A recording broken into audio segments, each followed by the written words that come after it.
This past NBA season was something. With the Warriors finally taking home the Champions Trophy and drafting into the season ending, the NBA is looking to change things up, this time with their vaccine requirements. Next season, players who aren't vaccinated against the COVID-19 virus will be allowed to play. Let's look at this and more in this video. But first, a reminder about our brand new giveaway. We're giving away a PS5 with a copy of NBA 2022 and Madden 22. All you have to do is watch the full video, leave a like, comment the keyword hidden in the video, and make sure you're subscribed. It's that simple. First up, what did the NBA say about the vaccine mandate? Just a few Tuesdays ago, the Basketball League released a memo regarding their whole vaccine mandate. Yahoo Sports quickly let it be known that players are no longer required to get any of the COVID vaccines before playing any games. The past few years were definitely tough because of COVID, and we've seen the world change right in front of our eyes. Of course, the NBA wasn't any exception to these changes. They were literally facing a total shutdown in the early months of COVID. There was a 138-day gap between games, plus the entire season was shortened too. Of course, nobody could have thought this would happen in their wildest dreams. Some changes were also pretty permanent and good for the NBA as well, such as meetings and working from home. Clearly, this vaccine mandate wasn't permanent, considering that it's gone completely. Next, they still don't encourage players to be unvaccinated. Even though the NBA is going to allow players to play without being vaccinated next season, they still strongly suggest all players in the NBA to get vaccinated if they aren't already. This vaccine mandate being rehearsed doesn't just apply to the players though, because people in the admin and other personnel were required to be vaccinated no matter what. Even though the world has gone back to normal for the most part, at least as normal as we can imagine it, things still aren't the same way they were pre-COVID. If over 1 million people across the world died, it's pretty obvious that it's still a huge threat if things get worse again. 2020 was most definitely a roller coaster of a year because of the pandemic, and it was barely 2 years ago. That's exactly why it's surprising that the NBA lifted the mandate so soon, even though the pandemic hasn't officially ended. Everyone sure is acting like it has, though. The NBA's announcement wasn't a long one, and this is pretty much all they said. It looks like they're still unsure about testing and quarantine rules for unvaccinated players, though. The NBPA is still trying to figure out something about testing unvaccinated members of the NBA and how they'll go about it. Whatever they decide is going to be pretty interesting, considering that the NBA is changing things up big time. Now, what do people think of this change? When last year's vaccines were mandatory, it caused a lot of unrest and confusion in the NBA world. Anti-vaxxer fans and players all came out on social media saying that the mandate is unfair and doesn't allow the medical freedom to choose. Of course, we've been hearing all this from anti-vaxxers for years, but the COVID vaccine in particular caused a lot of controversy for the NBA. Now that the mandate's been lifted, there's still a lot of people protesting it. People think that it's unfair that unvaccinated players and personnel are putting the other people at risk. And they're probably right. We may act like the pandemic is over, but it's definitely not, and COVID is extremely contagious. The NBA had a 97% vaccination rate last year, which was awesome, but it looks like the 3% of members who were unvaccinated won't be getting it anytime soon. Will being unvaccinated affect their career in the long run? It's pretty unlikely unless the NBA decides to bring back the COVID vaccine requirement, but it still looks pretty tough if players want to go and play in Toronto next season. Canada is pretty strict with vaccines, and people who are unvaccinated can't even enter the country. That's exactly why it's important for players to be vaccinated if they want to play against the Toronto Raptors next season. Finally, some players who have been actively anti-vax. Well, there's always a fair share of people who don't believe in vaccines or want to exercise their medical freedoms in some way. Most famously, Andrew Wiggins of the Warriors came out recently and said that he wished he didn't get the COVID vaccine, even though he had the best season of his life. According to him, it all came down to the element of choice, which he felt that the players didn't have because of the strict vaccine mandate. Wiggins ended up getting the vaccine at one point, but it was really clear that he genuinely didn't want to.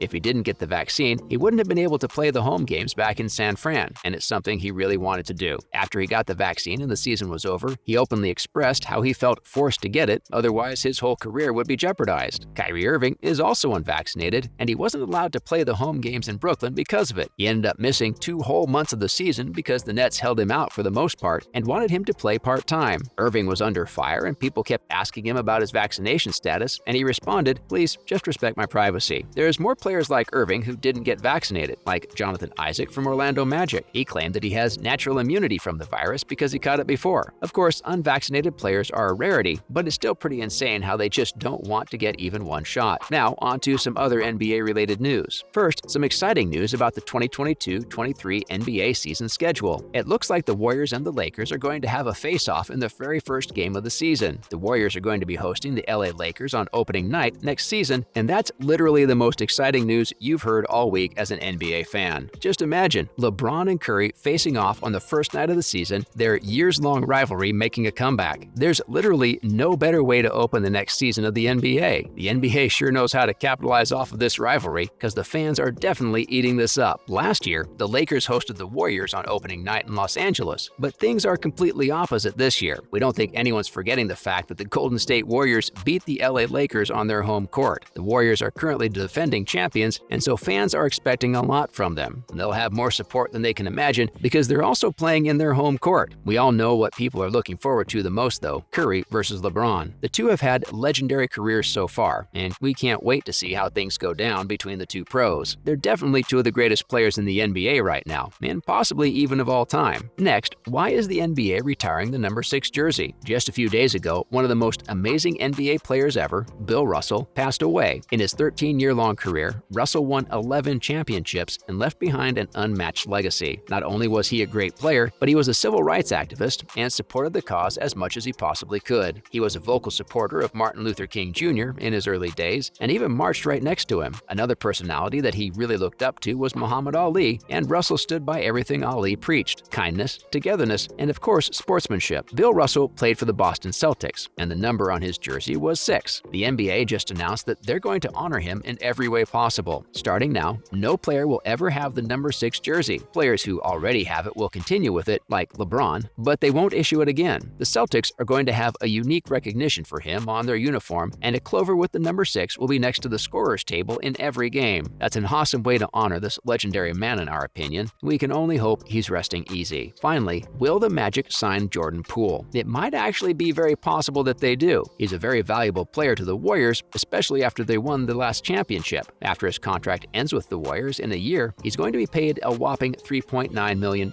We don't know if the Warriors are considering an extension just yet. Either way, they need to make a decision by the 17th of October. Otherwise, some other team will come and sweep him away in the blink of an eye. It looks like the Orlando Magic has their eye on Jordan Poole after he becomes a free agent. They haven't been relevant for a while now, and if they sign Poole, they could be back in the spotlight for all we know. They have $60 million to spare, and they might spend it on Jordan Poole. He's a great guard, and he's probably expecting at least $20 million a year. Still, let's keep our eyes out to see what'll happen. There's a pretty good possibility that he will stay with the Warriors. That's a wrap for this video. What do you think of the NBA removing the mandate? Let us know in the comments below. Make sure to give this video a thumbs up and subscribe to our channel for more videos like this. See you in the next one.